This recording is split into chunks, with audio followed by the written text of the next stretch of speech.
We are running.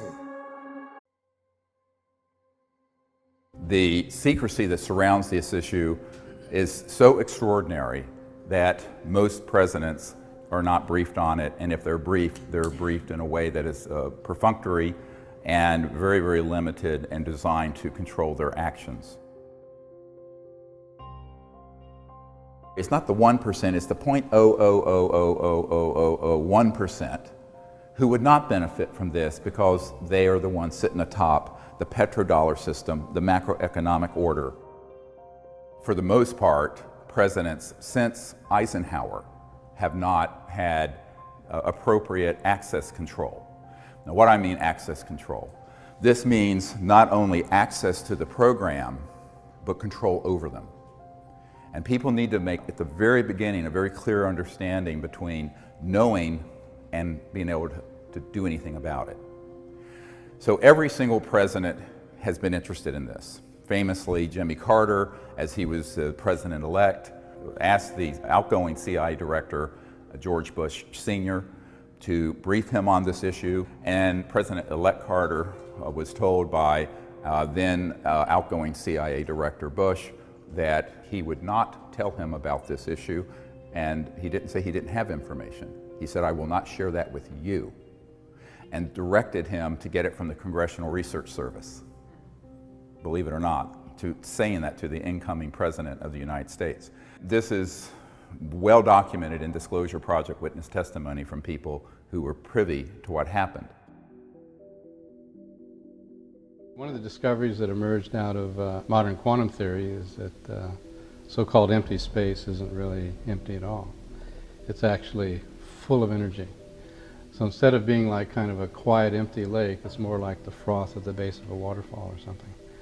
And this energy is basically electromagnetic in nature, and the energy density is quite high.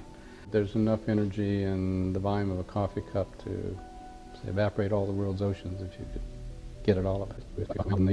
There's enough energy in the volume of a coffee cup to, say, evaporate all the world's oceans. We have the giant industrial, or really economic cartels in energy. And it's not one cartel, so there are many, many groups in energy, and each of those has become very powerful in its own area, and each one does not wish to see simple little electrical taps pulling out enormous energy from the vacuum. They would much rather see you burning a lot more oil and so forth. The secret behind these UFO propulsion systems and energy systems would give us an entirely new planet, beautiful. But there are stakeholders who are very, very powerful who aren't happy about that. And many people have asked me, given the folks I've met with over the years, why doesn't someone do that? Here's a mistake many people have made. They come up with one of these systems, maybe it's a prototype that's only putting out 100 watts of, quote, free energy that's coming from the vacuum, 10 watts going in and 100 watts coming out. And they get approached by someone who says, "Oh, well, work with me and we're a VC group and here's $50 million for a startup." Guess what? Those folks are either shilling, they're fronting for the intelligence community, or they're sincere, but then someone comes in later with $5 billion and buys them out. I met with such a man not long ago at my home in Virginia, out at our farm, and he says, "Oh yeah, well, you know, $50 million wouldn't be a problem, but I would want to have control over the corporation and the technology." I said, "I don't think that's really a good idea. Have you ever gone mano a mano with the national security state?"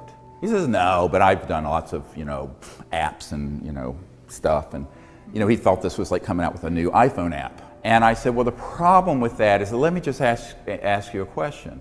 If you put $50 million into that research and development program and came out with a prototype of something that would run people's homes, take them off the grid, self-sufficiency, lift the third world out of poverty in 3-4 years, 5 years at the most. But someone offered you $5 billion for your $50 million funding.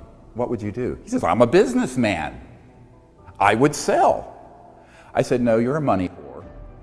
And you have just sold out the future of the world to another front organization that's going to bury it." Now, there's a term for this in our community that I use called black shelving. Black shelving means a corporate interest will buy. We are running. How